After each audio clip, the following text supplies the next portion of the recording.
જેટકોના electrical આસિસ્ટન્ટની ભરતી માટે ફરી પરીક્ષા લેવાના નિર્ણય સામે રોષ જોવા મળ્યો। 100 થી વધુ વિદ્યાર્થીઓ વડોદરાની વિદ્યુત કચેરીએ પહોંચ્યા। પરીક્ષા તો લેવાશે જ, જેટકોની આ સ્પષ્ટતા છે। એમડીને રજૂઆત માટે પહોંચેલા ઉમેદવારોને આજે પણ હાથ લાગી નિરાશા।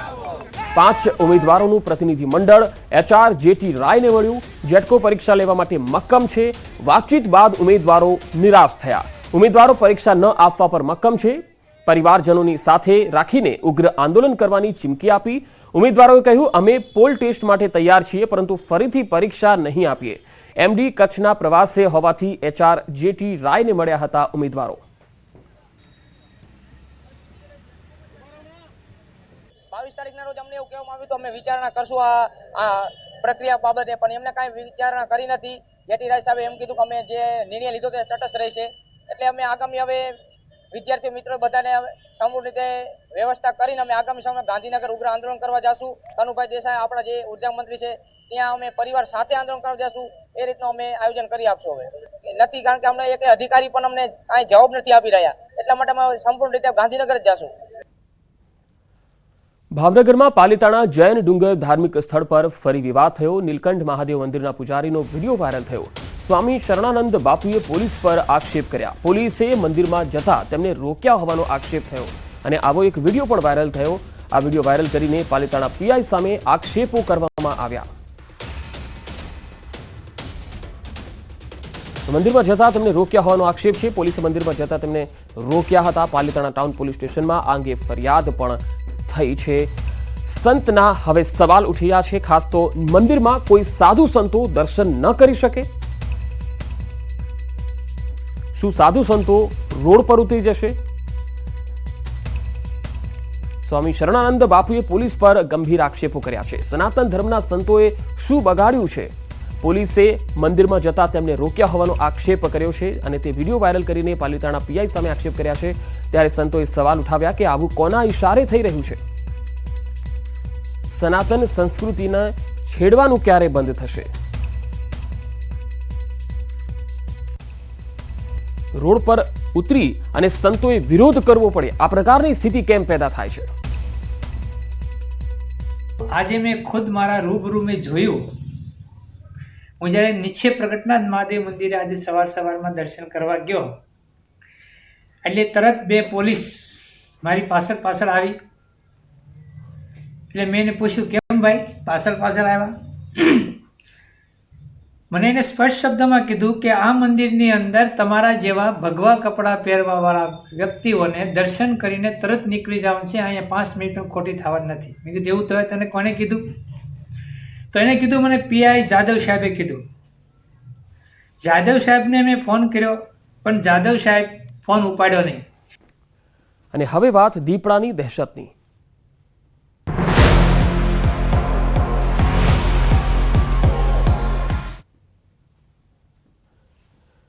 રાજકોટ પંથકમાં દીપડાની દહેશત જોવા મળી રહી છે। કણકોટ બાદ હવે રામનગરમાં દીપડો દેખાયાનો દાવો થયો છે। રાત્રે સીમ વિસ્તારમાં દીપડાએ દેખા દીધી હતી।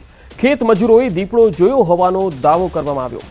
પંજાના નિશાન પણ મળી આવ્યા છે। ખેડૂતોમાં આ અંગે ફફડાટ પણ છે। સ્થાનિકોએ વન વિભાગને જાણકારી આપી છે, જેથી વન વિભાગની ટીમ સ્થળ પર આવી પહોંચી।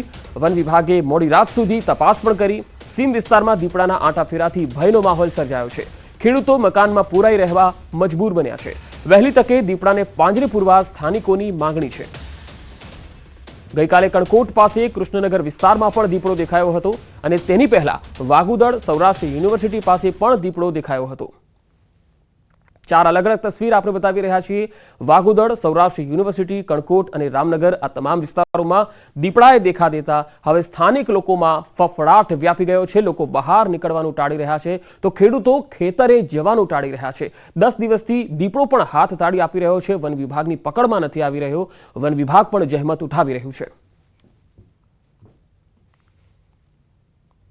અહીંયા લગી આવ્યો તો, આગળથી ફોન આવ્યો હતો મારામાં, એ કે તમારા ગેટ આગળ દીપડો છે, એટલે તમે ધ્યાન રાખજો એમ, કે અંદર વહી જાઓ। પછી તમે ઘડીક અંદર વહી ગયા, પછી મેં ખોલ્યો એમ તો દરવાજો ખોલીને ચેક કર્યું, પણ અહીંથી ન દેખાણું। આગળ કદાચ એવું આમ રસ્તો એવો છે એટલે એમાં વહી ગયો એમ। ખાસ કેવી બીક લાગે? બીક તો લાગે જ ને, બીક તો બહુ લાગે ને।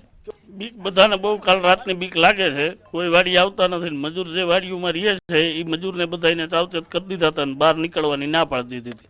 વન વિભાગની ટીમે આવી હતી, એ બધાએ આજુબાજુમાં જોયું પણ ક્યાંય કાંઈ મળ્યું નહોતું. વાડીમાં જતો ફૂલ ડર લાગે ને. અત્યારે તો દીપડોની બીક જ એવી હોય, પાણી વાળું હોય તો નથી જવાતું, ને અમે ઢોરનું રખડો રાખતા નથી જવાતું. પાણીની તો બીક લાગે જ વાડીએ જવામાં. અત્યારે ફૂલ ગામમાં બીક લાગે, પણ સીમમાં તો બીક લાગે જ ને. અટાણે સાહેબ જવાનું તો હાવ બંધ જ છે વાડીમાં. રાતે 6 વાગ્યા અને જોયો તો દીપડો, તે પછી કોઈ ખેડૂત કે વાડીએ ગયા નથી ને મજૂરને બધાને ફોન કરી દીધા, એ બધા હવાના ઘરમાં કરી ગયા મકાનમાં. બાકી કાંઈ ખેડૂત કોઈ ગયા નથી. હવે 7 વાગ્યા સિવાય કોઈ બહાર નીકળ્યું નથી. માત્ર દીપડાનો આતંક છે એવું નથી, કપિરાજનો પણ આતંક છે. કડીના ધરમપુરમાં કપિરાજનો આતંક જોવા મળ્યો. શાળાના બાળકો સહિત ગ્રામજનો પર હુમલો કર્યો. સતત 1 મહિનાથી કપિરાજનું ટોળું અહીંયા હુમલો કરતો હોવાની વિગતો મળી રહી છે. બાળકો સહિત અનેક લોકોને કપિરાજે બચકા પણ ભર્યા હતા.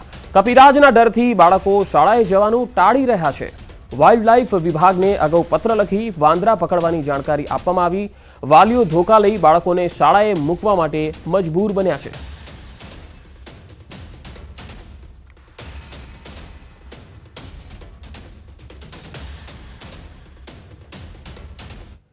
ઠંડીને લઈને હવામાન વિભાગે આગાહી કરી છે. આગામી 2 દિવસ તાપમાન યથાવત રહેશે. ત્રીજા દિવસથી તાપમાનમાં વધારો થશે. હાલ ઉત્તર દિશાથી ઉત્તર પૂર્વીય પવન ડિસેમ્બરમાં વાદળછાયું વાતાવરણ હોવાના કારણે ઠંડીનો અનુભવ ઓછો રહ્યો છે. અમદાવાદમાં 15.5 ડિગ્રી તાપમાન જોવા મળ્યું છે. ગાંધીનગરમાં 14 ડિગ્રી તાપમાન નોંધાયું છે. નલિયામાં સૌથી ઓછું 9 ડિગ્રીની આસપાસ તાપમાન જોવા મળ્યું છે.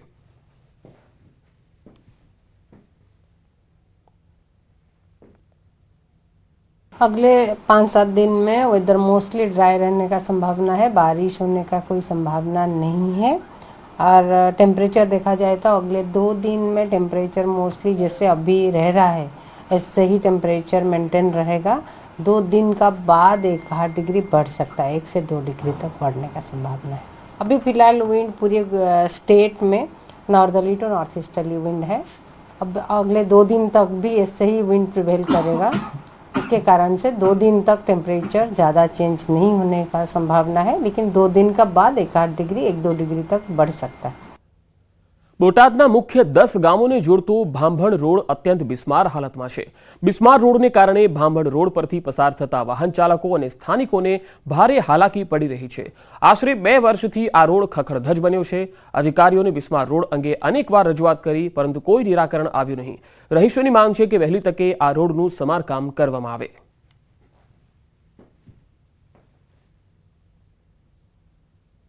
આખો દી નકરી ડમરી જ ઉડે, કોઈ પણ મોટું વાહન નીકળે તો ડમરી ઉડે. અને આ ખાડા એટલા બધા છે કે એ લોકોએ ભૂગર્ભ કરી છે, ભૂગર્ભ કરી કાંઈ ખબર જ નથી પડતી. આ ગટર કર્યા પછી તો અમારી પરેશાની એટલી બધી વધી ગઈ છે. 1.5 વર્ષથી આ રોડ ખરાબ છે. ક્યારના મણકા ભાંગી જાય એવો રોડ થઈ ગયો છે અને 10 ગામનો આ રોડ છે, કોઈ સામું જોતું નથી. દાહોદ નકલી કચેરી કૌભાંડનો મામલો, જેમાં વધુ એક વ્યક્તિની સંડોવણી ખુલી છે. નરોત્તમ પરમાર નામના વ્યક્તિની સંડોવણી હોવાનું સામે આવ્યું છે. આરોપી નહેરુ યુવા કેન્દ્રમાં ડાયરેક્ટર તરીકે ફરજ બજાવતો હતો. અબુબકરના રિમાન્ડ દરમિયાન સમગ્ર વિગતનો ખુલાસો થયો. નરોત્તમ પરમાર નકલી ઇજનેર બની ચેક પર સહીઓ કરાવતો. નકલી કચેરી કૌભાંડમાં હજુ અનેક વ્યક્તિઓના નામ સામે આવી શકે છે.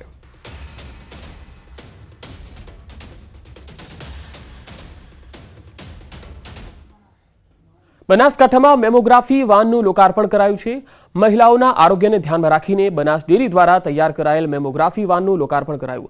બનાસ ડેરીના ચેરમેન શંકર ચૌધરીએ 1 કરોડના ખર્ચે બનાવેલ વાનનું લોકાર્પણ કર્યું. બ્રેસ્ટ અને ગર્ભાશયના કેન્સરનું ઝડપથી નિદાન કરવા આ વાન ઉપયોગી બનશે. મેમોગ્રાફી વાન દરેક જિલ્લામાં ફરશે અને મહિલાઓની સમસ્યાનું નિદાન કરશે. સાથે જ બનાસ ડેરીના ચેરમેનના જણાવ્યા અનુસાર ટૂંક સમયમાં બનાસ મેડિકલ કોલેજમાં કેન્સરનું સેન્ટર શરૂ થશે. બનાસ મેડિકલ કોલેજમાં કોઈપણ પ્રકારના કેન્સરનું મફત નિદાન કરાશે.